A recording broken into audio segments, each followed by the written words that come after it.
हरे कृष्णा प्रभु जी, धन्यवाद प्रणाम। हरे कृष्णा सभी तनु प्रणाम माता जी, तनु प्रणाम। गुरु जी ज्वाइन कर रहे हैं, अभी ज्वाइन कर रहे हैं गुरु जी।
हरे कृष्णा। तनु प्रणाम गुरु जी, हरे कृष्णा। हरे कृष्णा पूरी मनोकाम सहयोग पूरी मुकाम। हरे हरे कृष्णा। कृष्ण गुरु जी, दंडवत प्रणाम। हरे कृष्ण गुरु जी, हरे आपके कृष्ण चरणों गुरु में जी, दंडवत प्रणाम। श्री सभी वैष्णव भक्त भक्तों के को चरणों में गुरु प्रणाम। जी का चरण दंडवत प्रणाम। ओम ज्ञानतिमिरन्धस्य ज्ञानाञ्जनशलाकया चक्षुरुन्मीलितं येन तस्मै श्री गुरुवे नमः।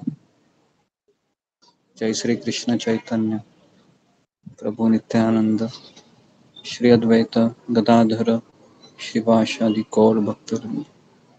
हरे कृष्ण कृष्ण कृष्ण हरे हरे, हरे राम राम राम हरे हरे।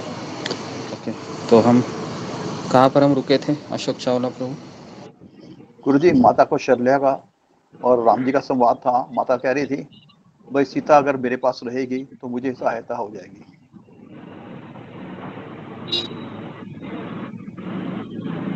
और मैंने आपको कहा था कुछ याद है? भगवान है वो कितने साल में गए थे?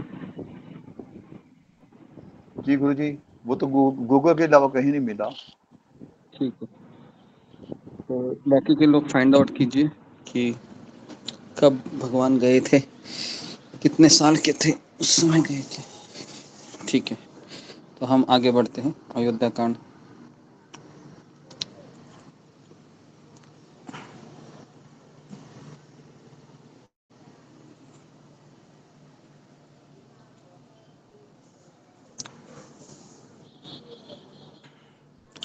तो अभी हम सीताराम संवाद देखने जा रहे हैं। श्री राम राम रामेति, है ना, रमे रामे मनोरमे सहस्त्र नाम तत्तुल्यम श्री राम नाम वरानने, है ना। तो माता पार्वती को शिव जी कहते हैं कि तो मुझे पूछती थी ना कि मैं किसका ध्यान करता हूँ, तो उस समय शिव जी कहते हैं कि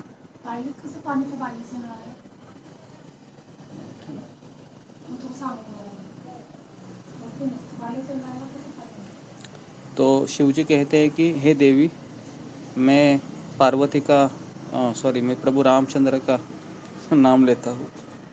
तो जी, तो अभी हम कल यहाँ पर आए थे कि प्रभु रामचंद्र है वह माता कौशल्या के पास आते हैं और सीता माता के बारे में बहुत कुछ कहते हैं कि तुम मुझे कहते हो कि पति के साथ रहना चाहिए और तुम यहाँ पर सीता को छोड़कर जा रहे हो, तो बहुत अच्छा है, एक तरीके से मुझे उसकी मदद होगी।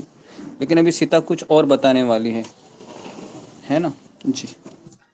तो रामायण में आदर्श पत्नी, आदर्श पति, आदर्श पुत्र, आदर्श पिता, आदर्श माँ, आदर्श राजा, जितने भी आदर्श की हम अगर रिश्ते देखने चाहेंगे कि अगर हमारे मन में कोई रिश्ता है कि पति कैसे होना चाहिए, पत्नी कैसी होनी चाहिए, भाई कैसे होना चाहिए, है ना, या फिर पिता कैसे होना चाहिए, पुत्र कैसे होना चाहिए, ये सारे प्रश्नों के उत्तर हमें रामायण में मिलते हैं। तो सीता माता भी कह रही है, मतु समीप कहत सकुचाही, बोले समउ समुझी मन माही। माता के सामने सीता जी ने कुछ कहने में संकोच किया। तो अक्सर ऐसा होता है कि सास के सामने बहू कुछ बोलती नहीं है, ऐसा देखा गया है ना, बराबर है। आज भी ऐसे बोलते हैं, आज भी ऐसा होता है कि सास के सामने बहू कुछ बोलती नहीं है, लेकिन जैसे सास चली जाती है तो फिर बहुत कुछ बोलती है। लेकिन आजकल ऐसा भी देखा गया है कि सास को उल्टा भी बोल देती है बहू, और फिर वो पति के ऊपर प्रेशर कर डालती है, या तो मुझे चुनो नहीं तो तुम्हारी माँ को चुनो, इस तरीके से होता है अभी। तो माँ तो समीप कहत सकुचाही, कुछ नहीं कर पाए, बोले समओ समुझी मन माही, पर मन में यह समझ कर कि ये उचित समय नहीं है। राजकुमारी सिखावनु सुनहु, तो वे बोले, हे राजकुमारी, अनभाती जिय जनि कछु गुनहु, मेरी सिखावन सुनो, मन में कुछ दूसरी तरह न समझ लेना, मैंने जो तुमको कहा। तो इस तरीके से अपना और मेरा भला चाहती हो तो मेरा वचन मानकर घर रहो। हे भामिनी, मेरी आज्ञा का पालन करो, सास की सेवा बंद पड़ेगी, घर रहने में सभी प्रकार से भलाई होगी। कौन कौन कह रहा है ये? अशोक चावला प्रभु। प्रभु राम कह रहे हैं गुरु जी। हाँ, वेरी गुड।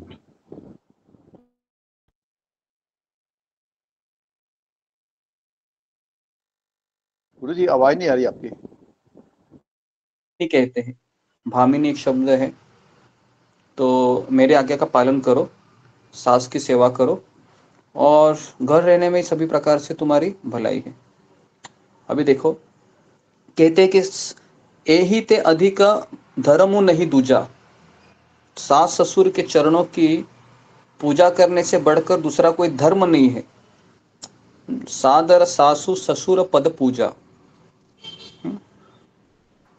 जब जब मातु करी हूँ सुधी मोरी, जब जब माता मुझे याद करेगी और प्रेम से व्याकुल होगी, उस समय तुमको उनकी सेवा करनी है। फिर कहते हैं, तब तब तुम कही कथा पुरानी, सुंदरी समुझाहु मृदुबानी। हे सुंदरी, तब तब तुम कोमल वाणी से पुरानी कथाएं कह कर उन्हें समझाना। हे सुमुखी, मुझे सैकड़ों सौगंध है, मैं यह स्वभाव से ही कहता हूँ कि मैं तुम्हें केवल माता के लिए ही घर पर रखता हूँ। तो यहाँ पर प्रभु रामचंद्र है, अपनी पत्नी को कह रहे हैं कि मुझे वन में जाना है, मैं वन में जा रहा हूँ पिता की आज्ञा का पालन करते हुए, लेकिन मैं चाहता हूँ कि तुम इधर ही रहो। इसलिए इधर रहो क्योंकि मेरी माँ है जो तुम्हारी सास है, और मेरे पिता है जो तुम्हारे ससुर है, उनकी सेवा में तुम अगर रहोगी तो उसमें मैं संतुष्ट रहूंगा। तो इसको घर कहते हैं, इसको परिवार कहते हैं, है ना। लोग कहते हैं कि परिवार कैसे बनता है, तो ऐसा परिवार बनता है ना। तो आज से मुझे लगता है कि 2-3 पीढ़ी पहले भी ऐसा रिवाज हुआ करता था, जॉइंट फैमिली हुआ करती थी, लेकिन अभी वो सब चीज़ चली गई है। जैसे हमारा जनरेशन है, आपके जनरेशन में क्या होता था अशोक चावला प्रभु? ऐसा होता था जॉइंट फैमिली में? जी गुरु जी, ज्वाइंट फैमिली रहती थी, बहुत सपोर्ट थी ऐसा एक होता दूसरे था? की सपोर्ट। जी जी गुरु जी। जी, ऐसा होता था ना कि जी जी गुरु जी। जब तक घर के काम खत्म नहीं होते वो पत्नी पति के पास नहीं जाती थी, बराबर है। सब कुछ जी जी काम वगैरह सब सास ससुर के चरण दबाती थी और उसके पश्चात आती थी। तो ये पहले हुआ करता। फिर कहते हैं कि गुरु और वेद के द्वारा सम्मत धर्म का फल तुम्हें बिना ही क्लेश के मिल जाता है, किंतु हटके वश होकर अगर तुमने कुछ किया तो उससे तुम्हें दुखी मिलेगा। हे सुमुखी, कह रहे, हे पुनि करी प्रवान पितु बानी, बेगी फिर अब सुनु सुमुखी सयानी। हे सुमुखी, हे सयानी, सुनो, मैं भी पिता के वचन को सत्य करके शीघ्र ही लौटूंगा, दिन जाते देर नहीं लगेगी। हे सुंदरी, हमारी यह सिख सुनो। ठीक है। तो फिर कह रहे कि मैं तुम्हें इसलिए भी नहीं लेके जा रहा हूँ कि रास्ते में बहुत कांटे रहेंगे, बहुत कुश रहेंगे, बहुत कंकड़ रहेंगे, और तुम बिना जूते की पैदल ही तुमको चलना होगा। और तुम राजकुमारी हो, तुम्हारे सुंदर चरण कमल अगर इस कुश कांटे और कंकड़ पर गिरेंगे तो तुम्हें बहुत पीड़ा होगी। पर्वतों की गुफाएं है, नदियां है, नाले हैं, ऐसे अगम्य और गहरे हैं कि उनकी ओर देखा तक नहीं जाता। फिर शेर है, भेड़िए है, सिंह है, हाथी है, तो इनका तुम आवाज सुनकर ही तुम डर जाओगी सीते। और तो और सुनोगी, जमीन पर सोना पड़ेगा। तुम तो राजकुमारी हो, जमीन पर सोने का तुमको अभ्यास नहीं है। पेड़ों की छाल के वस्त्र पहनने पड़ेंगे, खाने के लिए 56 भोग नहीं मिलेंगे, कंदमूल फल का भोजन करना होगा, और वे भी क्या सदा सब दिन मिलेंगे ऐसी गारंटी नहीं है। सब कुछ अपने अपने समय के अनुकूल ही मिल सकेगा। तो पहले ही पति ही अपने पत्नी को बता रहे हैं कि मेरे साथ आओगी तो क्या क्या होने वाला है।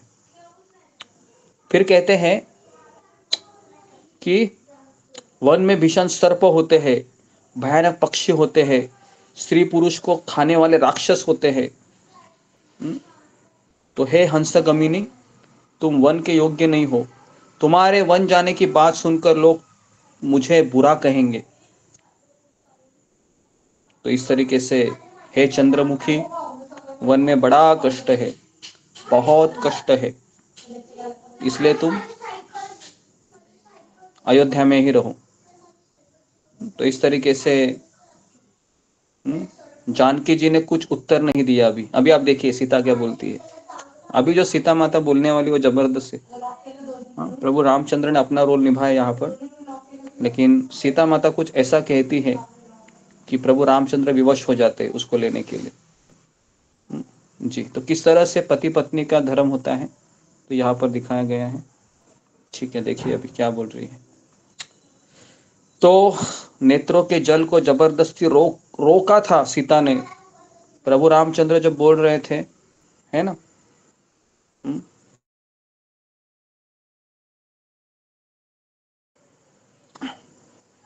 तो इस तरीके से सीता माता को बहुत बुरा लग रहा था कि जब हम शादी की थी तो, है ना, हम अग्नि के सामने कुछ कसम लिए थे कि सुख दुख में हमेशा साथ रहेंगे, लेकिन यहाँ पर मेरे पति राम ऐसा मुझे क्यों बोल रहे हैं।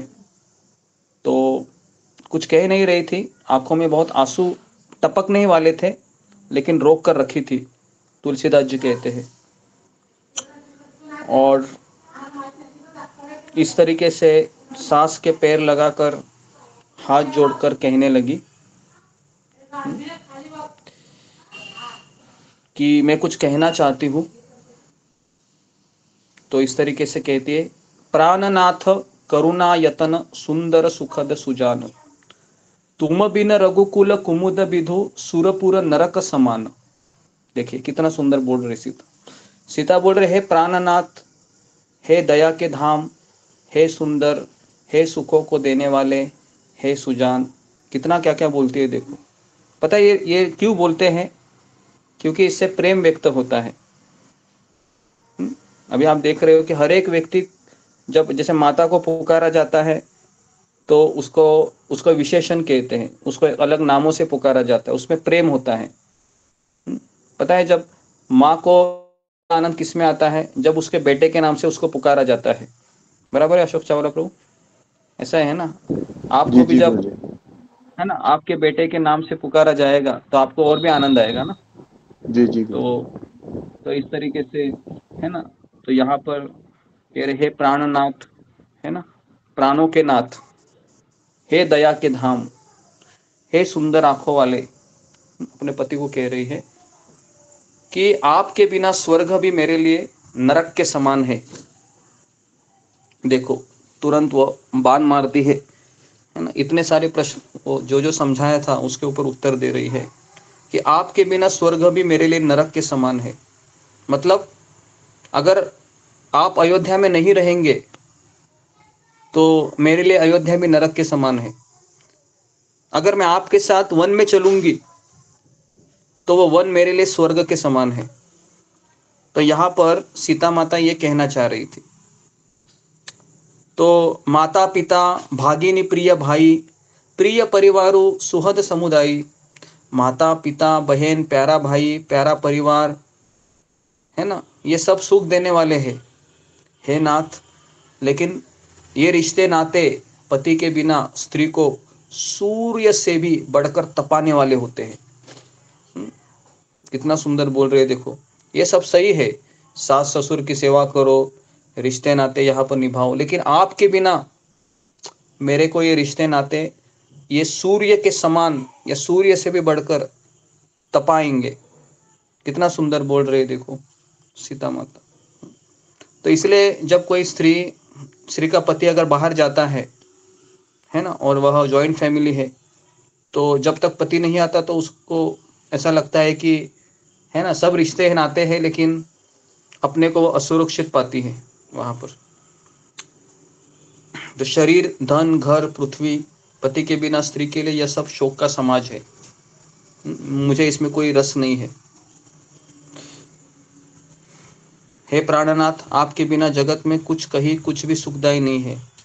जैसे बिना जीव के देह और बिना जल के नदी, वैसे हे नाथ बिना पुरुष के स्त्री है। देखिए कितना सुंदर उपमा दे रही है। जिस तरह से बिना जीव के देह शरीर, बिना जल के नदी नहीं हो सकती, वैसे ही हे नाथ बिना पुरुष के कोई स्त्री नहीं हो सकती। स्त्री के जीवन में हमेशा एक न एक पुरुष चाहिए होता है। पहले वो पिता के रूप में होता है, फिर पति के रूप में, और फिर पुत्र के रूप में होता है स्त्री के लिए, है ना। अगर स्त्री अकेली रहती है तो उसके लिए बहुत डेंजरस जोन हो जाता है। ओके, तो कहीं ना कहीं स्त्री को किसका ना किसका, किसी न किसी पुरुष का सहारा आवश्यक है। स्त्री का साइकोलॉजी भी ऐसा बनाया गया है कि पुरुष के विचार उसके भीतर जल्दी प्रवेश करते हैं।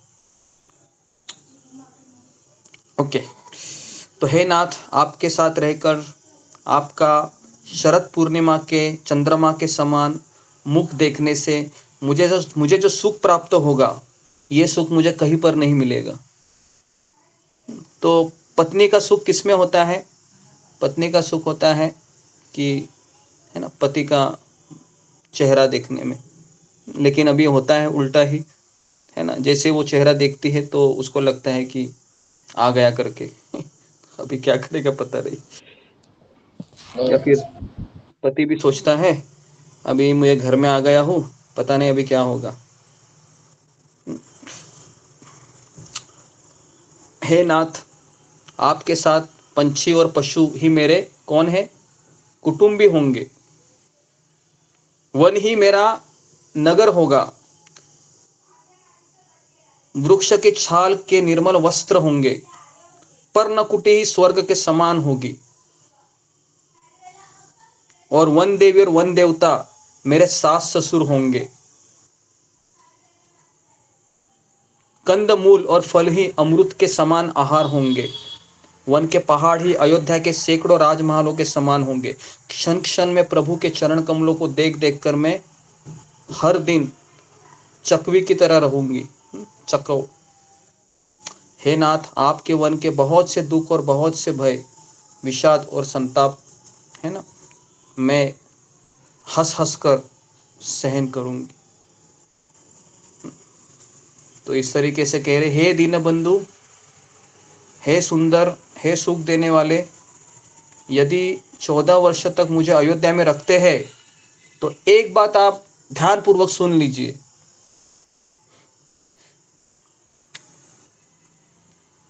कि अयोध्या में अगर आप मुझे रखते हैं तो जान लीजिए कि मैं यहाँ पर जीवित नहीं रहूंगी। मैं मेरे प्राण को छोड़ दूंगी। तो ये सबसे बड़ा अस्त्र होता है स्त्री का।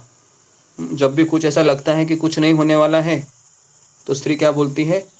अभी मैं जान दे दूंगी या फिर मैं मर जाऊंगी।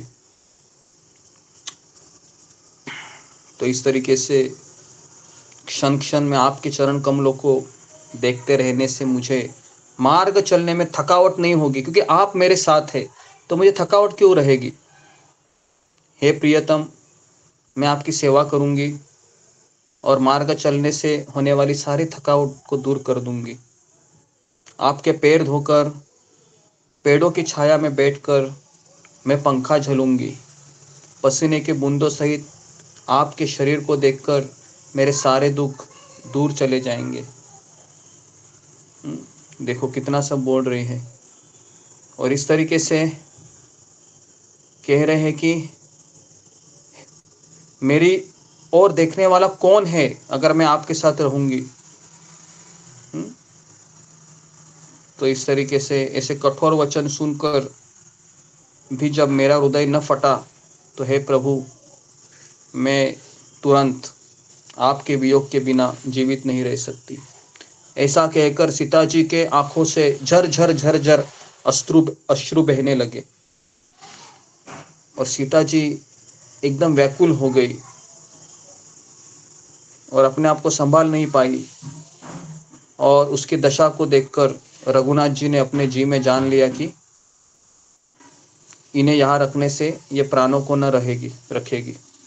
तो फिर कहा कि मेरे साथ वन चलो, तुरंत वनगमन की तैयारी करो। जैसे ही सुना, सीता माता के चेहरे पर बहुत सुंदर मुस्कान आई और तुरंत वह अपने महल में चली गई और वहां पर उसने अपनी जाने की तैयारी की। तो ये हो गया राम और सीता का संवाद। ओके,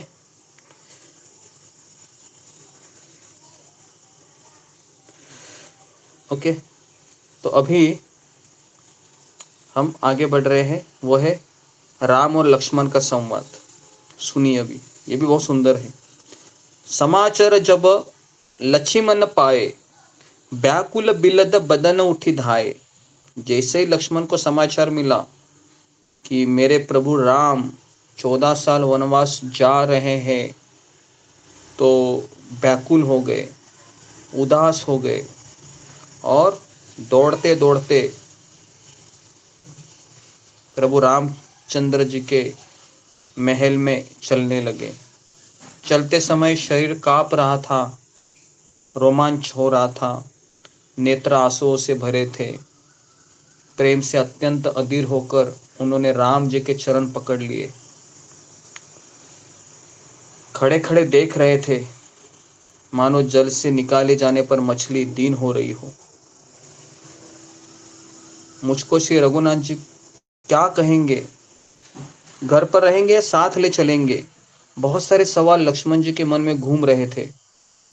रामचंद्र जी ने भाई लक्ष्मण को हाथ जोड़े और शरीर तथा घर सभी से नाता तोड़े हुए खड़े देखा। तो फिर रामचंद्र जी वचन बोले, हे तात, इतने अधीर मत हो।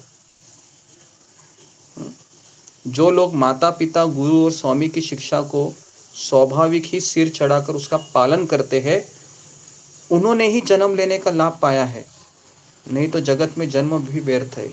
तो वापस यहाँ पर बताया गया है कि परिवार में भी हम जब दूसरों के लिए जीते हैं तो परिवार में खुशहाली हमेशा बनी रहती है, लेकिन परिवार में भी हम जब स्वयं के लिए जीते हैं तो परिवार फिर टूटने लगता है।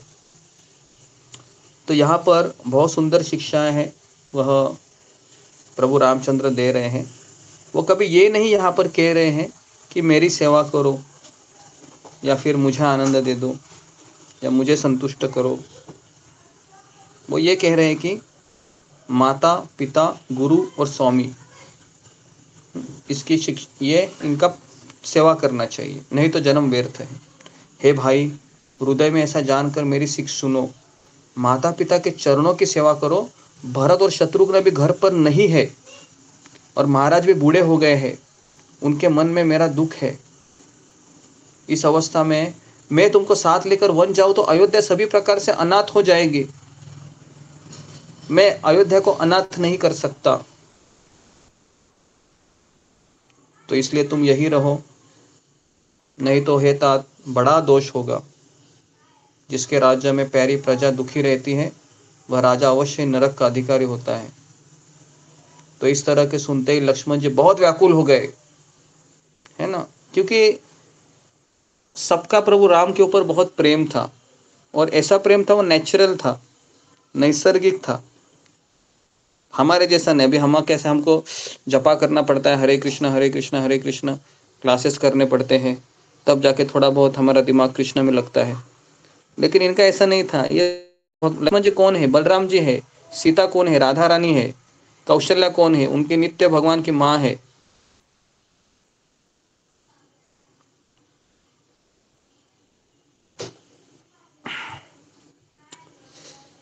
तो लक्ष्मण जी सुन रहे थे। लक्ष्मण जी की आंखों में भी आंसू आए। लक्ष्मण जी राम जी के चरण पकड़ लिए और कहा, हे नाथ, मैं दास हूँ, आप स्वामी हैं, आप मुझे छोड़ ही दे तो मेरा क्या वश है। हे स्वामी, आपने मुझे सीख तो बड़ी अच्छी दी है, पर मुझे अपनी कायरता से वह मेरे लिए पहुंच के बाहर है। शास्त्र और नीति के तो वे ही श्रेष्ठ पुरुष अधिकारी है जो धर्म की धुरी को धारण करने वाले होते हैं। तो लक्ष्मण जी कहते हैं कि मुझे ये सब शिक्षाएं मत दीजिए, है ना, मैं तो प्रभु आपके स्नेह में पला हुआ छोटा बच्चा हूँ। मैं नहीं जानता हूँ कि नीति क्या है, मैं नहीं जानता हूँ कि शास्त्र क्या है, मैं बस आपको जानता हूँ। मैं आपका सेवक हूँ, आप मेरे स्वामी है ना। मैं आपके साथ रहने के लिए, आपकी सेवा करने के लिए मेरा जन्म हुआ है। तो इसको कहते हैं प्रेम, है ना। प्रेम में कोई फिलॉसफी नहीं होती है। जैसे गोपियाँ कैसे भगवान से प्रेम करती हैं, उसमें कोई फिलॉसफी नहीं है, तत्व ज्ञान नहीं है ना, स्पॉन्टेनियस प्रेम होता है। तो मैं आपको छोड़कर गुरु पिता माता किसी को नहीं जानता हूँ, मैं आपको जानता हूँ बस। लक्ष्मण जी कहते, मुझे आप ये रिश्ते नाते में मत उलझाओ, ठीक है। आप मुझे कितना भी कहो, मैं आपके साथ चलूंगा ही चलूंगा। हट करने लगा बहुत लक्ष्मण जी, और कहते कि मुझे ये धर्म और नीति के उपदेश मत दीजिए। करुणा सिंधु सुबंध के सुनी, मृदु बचन बिनित। दया के समुद्र रामचंद्र जी ने कोमल और नम्रता युक्त वचन सुने, और उन्हें स्नेह के कारण डरे हुए जानकर हृदय से लगाकर समझाया, है ना। देखिए इस तरह से भाई भाई का प्रेम होता है ना।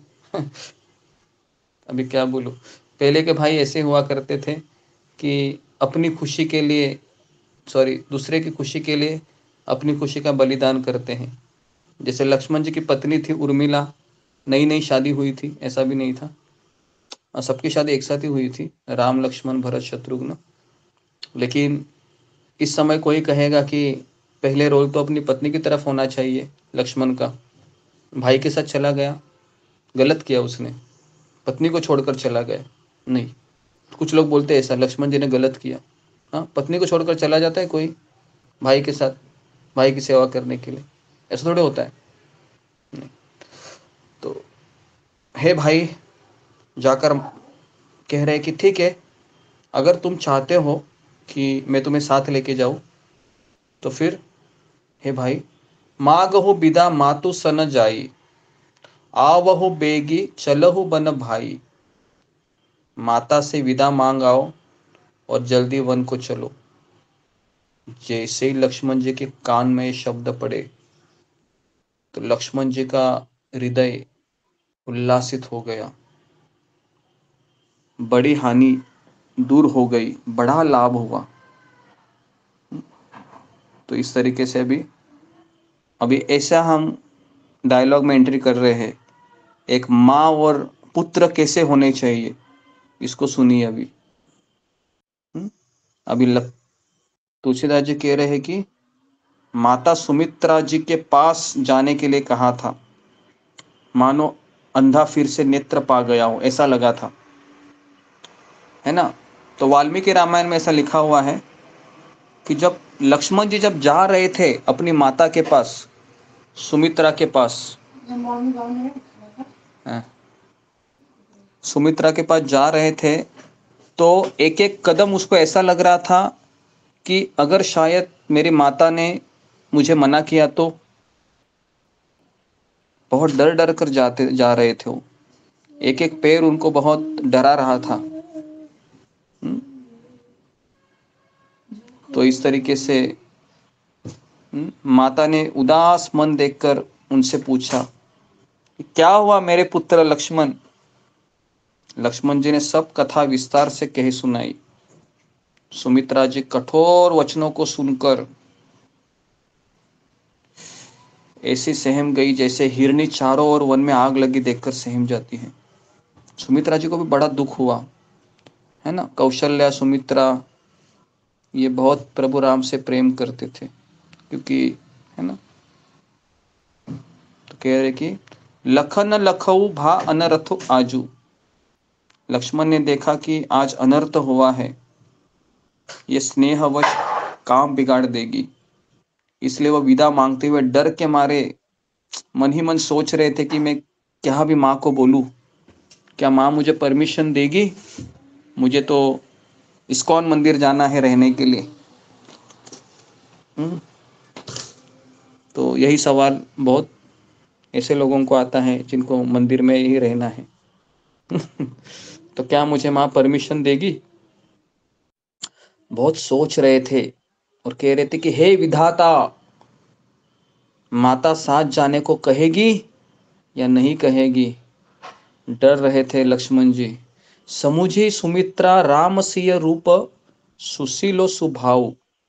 सुमित्रा जी ने राम जी और सीता जी के रूप, सुंदरशील और स्वभाव को समझकर, है ना, पापिनी कैकेयी ने बुरी तरह घात किया, इस तरीके से वो सोच रही थी। और इस तरीके से सुमित्रा जी बोली, हे तात, हे पुत्र, सुनो, आज से मैं तुम्हारी माता नहीं हूं। कह रही है तात तुम्हारी मातु वैदेही। वैदेही मतलब सीता। सीता आज से तुम्हारी माता है और पिता रामु सब भांति स्नेही, और सब प्रकार से स्नेह करने वाले राम ही तुम्हारे पिता है। अवध जहां तहां राम निवासु। अवध तहां जहां राम निवासु, जहां जहां राम जी का निवास होगा, तह ओ दिवस जनु भाई प्रकाशु। कह रहे कि वही तुम्हारे लिए अयोध्या है। अवध तहां जहां राम निवासु, तुम्हारे लिए अभी अयोध्या को भूल जाओ तुम। जहां राम चलते हैं, जहां राम जी अपना डेरा डालते हैं, तुम्हारे लिए वही अयोध्या है। और जहां पर सूर्य का प्रकाश हो वही दिन है। यदि निश्चय ही सीताराम वन को जाते हैं तो अवध तुम्हारू काजू कछु नाही। अवध में तुम्हारा काम ही क्या है, अयोध्या में तुम्हारा काम क्या है, कुछ नहीं है।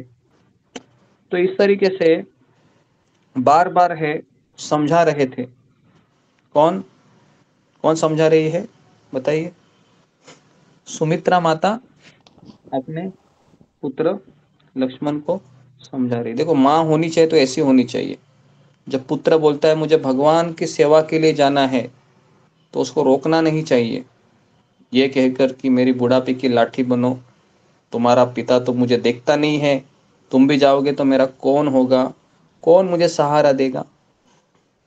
तो ये माँ का काम नहीं। माँ का काम है कि पुत्र जा रहा है कृष्ण की सेवा में, भगवान की सेवा में, उसको आशीर्वाद दे दो, कहो कि बेटा बहुत अच्छा कार्य कर रहे हो। वैसे भी अगर आप उसको आशीर्वाद नहीं देंगे तो क्या करेगा वो, उसकी शादी होगी और फिर बीबी का बनेगा।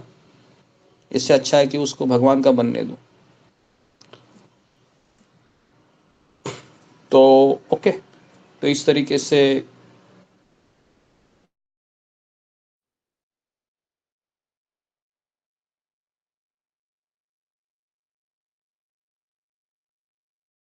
आवाज बंद होगी गुरु जी, आवाज नहीं आ रही।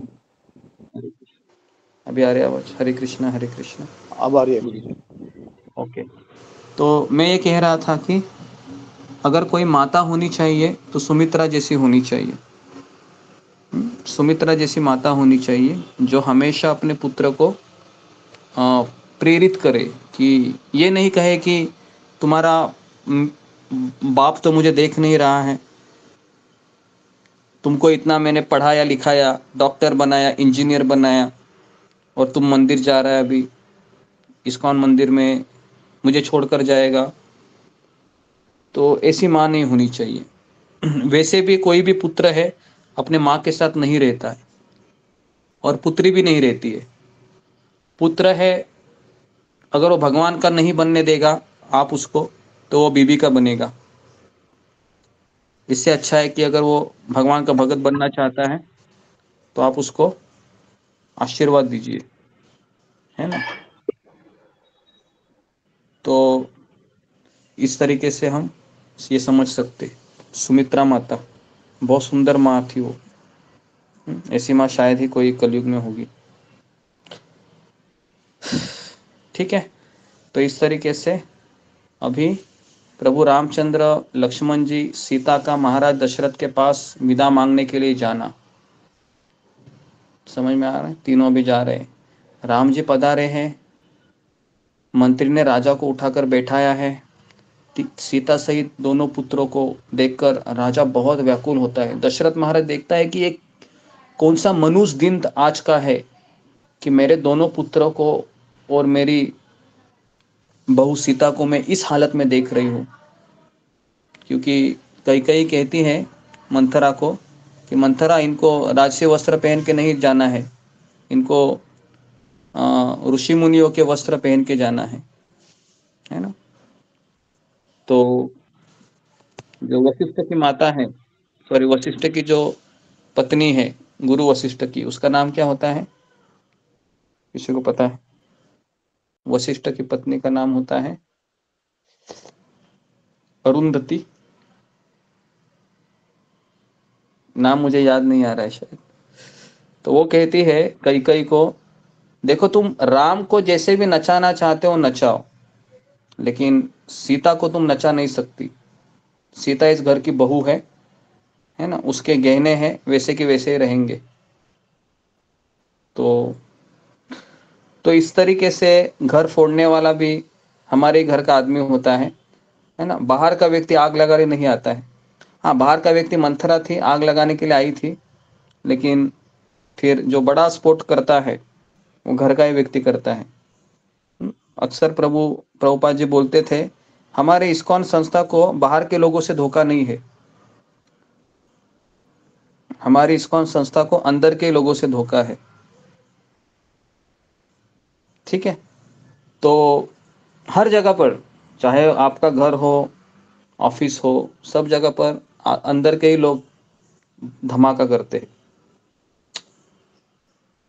तो इस तरीके से सीता सहित दोनों सुंदर पुत्रों को देखकर राजा बहुत रोने लगे। आप सोच सकते हो दशरथ महाराज की अवस्था को, हम इमेजिन नहीं कर सक रहे हैं कितना बड़ा दुख झेल कर रहे थे।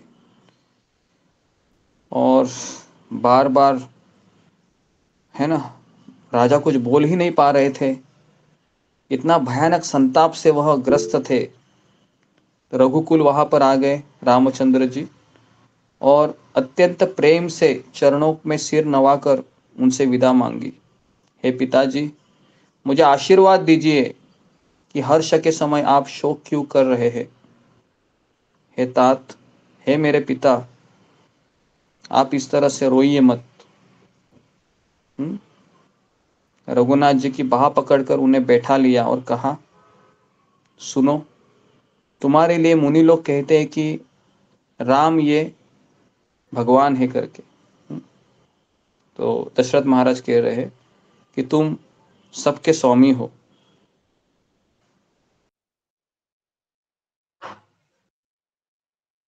तो कह रहे हैं कि रामचंद्र जी को रखने के लिए छल छोड़कर बहुत से उपाय किए राजा ने। कहे कि राम, तुम क्यों नहीं मेरी बात को नहीं मानते हो, और हट करके जिद करके क्यों नहीं राजा बनते हो। राजा ने सीता जी को भी हृदय से लगा लिया और उसको भी आशीर्वाद दिया। सास ससुर तथा पिता के सुखों को समझाया। उसको भी कहा कि तुम क्यों जा रही हो, तुम तो यहाँ रहो, राम तो जा रहा है, तुम्हारे बिन मैं कैसे जीऊंगा, है ना। तो ये होता है ससुर और बहू का प्रेम, है ना। आजकल तो ऐसा दिखता नहीं है ना।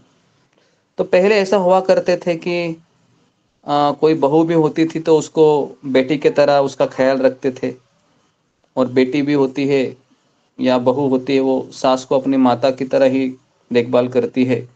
लेकिन वो ज़माना भी चला गया है ना।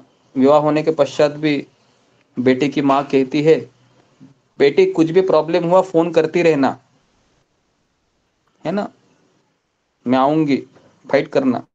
तो इस तरह से उसको सिखाया जाता है अभी।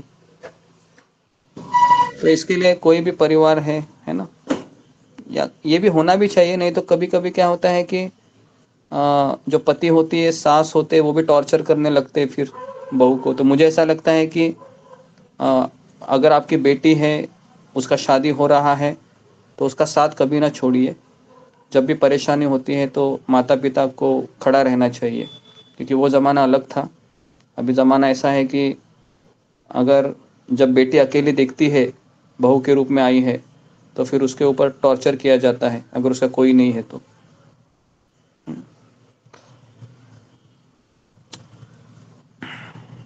तो इस तरीके से, हाँ, उसका नाम था अरुंधति जी। वशिष्ठ मुनि की पत्नी का नाम है अरुंधति। इसको नोट कीजिए सब लोग, है ना। तो वो कहती है कि ये सब चीज़ें। ओके। तो इस तरीके से सीता जी ने कहा कि नहीं, अगर मेरे पति है, ऋषि मुनियों के वस्त्र पहनेंगे, तो मैं गहने क्यों पहनूं, मैं गहने नहीं पहनूंगी। तो इस तरीके से गहने पहनने को इनकार कर दिया सीता मैया ने। और इस तरीके से फिर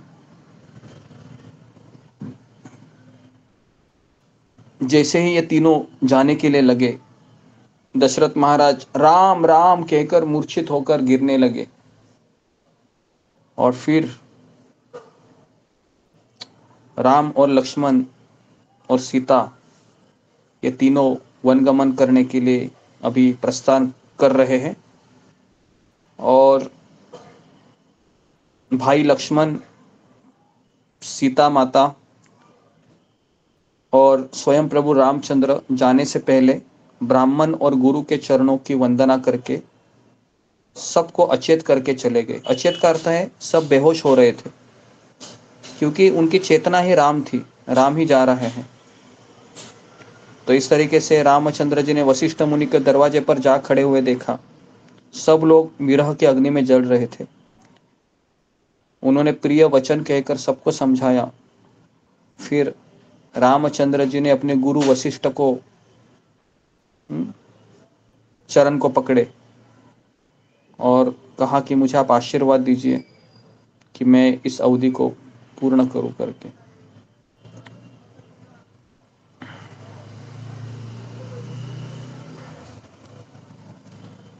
इस प्रकार राम जी ने सबको समझाया कि आप इधर ही रहिए। और फिर गणेश, पार्वती, महादेव जी को मनाकर आशीर्वाद पाकर रघुनाथ जी चल पड़े। जैसे नगर में गए, राम जी के चलते ही बड़ा भारी विषाद हो गया। पूरे रास्ते पर जितने भी स्त्री थे, अयोध्या वासी थे, सब जोर जोर से रोने लगे। गुरु जी क्षमा अयोध्या, कीजिए गुरु जी, उर्मिला का संवाद नहीं हुआ था गुरु जी? नहीं, यहाँ पर नहीं संवाद है। संवाद मुझे लगता है कि वो वाल्मीकि रामायण में होगा, लक्ष्मण जी का और उर्मिला का संवाद। रामचरितमानस में से पढ़ रहा हूँ मैं ना, तो उसमें ओके ओके। ऐसा संवाद नहीं दिया गया है जी। लेकिन था संवाद ऐसा कि हाँ, लक्ष्मण कोई जी रामायण में मिलते तो थे। दिखाया था, जो रामायण आई थी ना हाँ टीवी पे, उसमें दिखाया था। जी जी, लक्ष्मण जी मनाने जाते हैं उर्मिला को, और हाँ हाँ। उर्मिला भी जिद करती है कि मुझे भी चलना है आपके साथ। लेकिन हम्म, लक्ष्मण जी कहते हैं कि देखो, सीता भी जा रही है, उनकी पत्नी भी जा रही है, तो सास ससुर की सेवा का भार मैं तुम्हें दे रहा हूँ, तुम्हें सौंप रहा हूँ, ऐसा कहती है वो उर्मिला को। और हम्म, उर्मिला को एक वचन देते हैं लक्ष्मण जी, कहते हैं कि मुझे तुम वचन दो कि तुम कभी रोओगी नहीं, है ना। हम्म, तो इस तरीके से हमेशा उर्मिला जी जब भी उसको रोना होता था, तो जितने भी हो जाती आंसू थी। है वो वहीं पर रोक कर रखती थी। और गुरु जी ऐसा भी तो कुछ था ना, वो सोई थी जब तक पूरे दिन 14 साल तक, नींद उनको आ गई थी लक्ष्मण जी की, वो रात में जगते थे, सेवा करते थे। जी जी, हो सकता है जी। ओके, तो जी, तो ये अभी हम दो तीन लाइन ही है, इसको पढ़ के हम समाप्त करते, फिर हम कल देखेंगे कि किस तरह से ये राम लक्ष्मण सीता है, किस तरह से अयोध्या वासी भी इनके साथ चलते हैं। और सब लोग हैं वह सोच रहे थे कि हम जाएंगे भगवान के साथ, प्रभु राम के साथ हम सब जाएंगे। तो सुमंत जी ने रथ को घोड़े लगा दिए थे, और संध्या और दोपहर का समय था, विदा होते हुए दोपहर हो गई थी। और प्रभु रामचंद्र ने कहा सारे अयोध्या वासियों को कि आप सब लोग अपने अपने घर रहिए, लेकिन सभी अयोध्या वासियों ने कहा कि हे राजा, हम आपकी बात नहीं मानेंगे, हमने आपको ही राजा के रूप में स्वीकार किया है, जहाँ पर आप चलेंगे आपकी प्रजा वहीं पर चलेगी।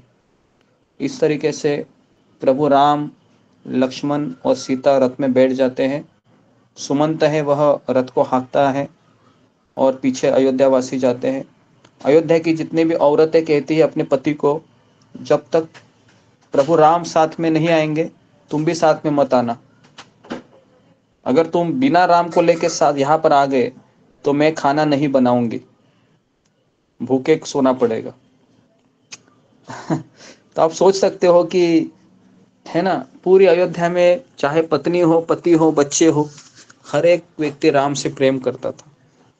और इसी को, है ना, अयोध्या कहते। अयोध्या का अर्थ है जहाँ पर सब लोग केवल राम के लिए जीते हैं और राम की प्रसन्नता ही उनके जीवन का लक्ष्य है। तो इस तरीके से ये सब लोग आगे बढ़ने की तैयारी कर रहे थे। और फिर अत्यंत सुकुमार दोनों कुमारों को और जानकी को रथ में चढ़ाकर वन दिखलाकर 4 दिन के बाद लौट आना, ऐसा किसने कहा? दशरथ महाराज ने कहा। दशरथ महाराज सुमंत से कहा, इनको 4 दिन में तुम वापस लेके आना सुमंत। लेकिन दशरथ महाराज को पता नहीं था कि प्रभु रामचंद्र नहीं मानने वाले हैं। और दशरथ महाराज इसी तरीके से अपने राम जी के वियोग में बीमार पड़ जाते हैं। राम राम राम, बस उनके मुख से ये राम का ही नाम निकलता था। और इस तरीके से अन्न और पान का त्याग कर दिया उन्होंने। और इस तरीके से यदि ये दोनों भाई न लौटे तो तुम्हें हाथ जोड़कर विनती है, एटलीस्ट सीता को तो लौटा दीजिए, सीता को लेकर आ जाओ साथ में। सीता वन को देखकर डरेगी, तब मौका पाकर मेरी यह सीख उनसे कहना, तुम्हारे सास और ससुर ने ऐसा संदेश कहा है कि हे पुत्री, तुम लौट चलो, वन में बहुत क्लेश है। कभी पिता के घर, कभी ससुराल, जहाँ तुम्हारी इच्छा हो वही रहना। इस प्रकार तुम बहुत से उपाय करना, लेकिन सीता को लेके आना। यदि सीता जी लौट आए तो मेरे प्राणों को सहारा हो जाएगा। देखो दशरथ महाराज कह रहे है ना, नहीं तो अंत में मेरा मरण निश्चित है। विधाता के विपरीत होने पर कुछ वश नहीं चलता। राम, लक्ष्मण और सीता को लाकर दिखाओ। ऐसा कहकर सुमंत के सामने राजा मूर्छित होकर गिर गए। सुमंत ने फिर उठाया राजा को और विदा दे दी। और इस तरीके से बहुत जल्दी रथ को जुड़वाकर वो बाहर चले गए। और रामचंद्र जी को जाते हुए ऐसा लग रहा था कि अयोध्या अनाथ हो गई, है ना। अनाथ का अर्थ क्या है? मेरा नाथ ही चला गया, मेरा नाथ चला गया। नाथ मतलब मेरा, मुझे पालन करने वाला, है ना। अनाथ, अनाथ मतलब जिसका कोई नहीं है। सनाथ मतलब जिसका कोई तो है। तो पूरी अयोध्या अनाथ होने लगी थी, सब व्याकुल हो रहे थे। और इस तरीके से अयोध्या पूरी बड़ी डरावनी लग रही थी, मानो अंधकारमयी काली रात्रि हो। नगर के नर नारी भयानक जीवात्माओं के समान एक दूसरे को देख के डर रहे थे। घर, शमशान, कुटुंबी, भूत प्रेत, मित्र मानो यमरुच के दूत लग रहे थे। नदी और तालाब ऐसे भयानक लग रहे थे कि उनकी ओर देखा भी नहीं जा रहा था। करोड़ों हाथी घोड़े खेलने के लिए, हिरन, नगर के पशु, पपीहे, मोर, कोयल, है ना, सब उदास होकर रो रहे थे। विधाता ने कई को भिल्ली बनाया और जिसने 10 दिशाओं में केवल दुख की दावाग्नि लगा दी। रामचंद्र जी के विरह की इस अग्नि को लोग सह न सके। सब लोग व्याकुल होकर भाग चले। सबने मन में विचार किया, हम राम, लक्ष्मण और सीता जी के बिना सुखी नहीं होंगे। जहाँ राम रहेंगे वही हमारा समाज रहेगा। रामचंद्र जी के बिना अयोध्या में हम लोगों का कुछ काम नहीं है। हम जा रहे हैं। इस तरीके से सब ने अपना अपना बच्चा, बूढ़ा, सब ने घरों को छोड़कर सब लोग साथ हो गए और पहले ही दिन रघुनाथ जी ने तमसा नदी के तीर पर निवास किया। ओके, तो यहाँ पर हम रुकेंगे। तो अभी हम तमसा नदी पर आ गए हैं। तो कल हम देखेंगे कि किस तरह से प्रभु रामचंद्र अभी वनगमन की लीला शुरू हो रही है, किस तरह से, है ना। बीच में उनको पहले श्रृंगवेरपुर आएगा, वहाँ पर उनके मित्र मिलेंगे। फिर भरद्वाज मुनि का आश्रम आएगा। केवट का स्टोरी भी इसमें है, तो वो भी मैं आपको सुनाऊंगा अगर, है ना, दूसरे दिन आ जाएगी केवट की स्टोरी। केवट की स्टोरी बहुत सुंदर है, बहुत सुंदर है। पूरे रामायण में ऐसा एक ही पात्र है जिसमें प्रभु राम ने कहा कि तुम मेरे चरण धो लो करके। बाकी रामायण में किसी को भगवान ने ये आज्ञा नहीं दी। तो भगवान ने उन्हीं को आज्ञा क्यों दी वो भी हम देखेंगे। ठीक है, तो यहाँ पर मैं रुकता हूँ। ओके, प्रभु रामचंद्र की जय। श्रील प्रभुपाद की जय गुरु जय जी जय कृष्ण नमस्कार भार्गव जी, गुरु जी का हाथ लगता है। हरे कृष्ण गुरु जी दंड प्रणाम सभी भक्त चरणों दंड प्रणाम सुप्रभु दंड प्रणाम भक्त जी दंड प्रणाम प्रणाम गुरु जी, दंड प्रणाम प्रणाम प्रणाम गुरु जी, प्रणाम सभी भक्त चरणों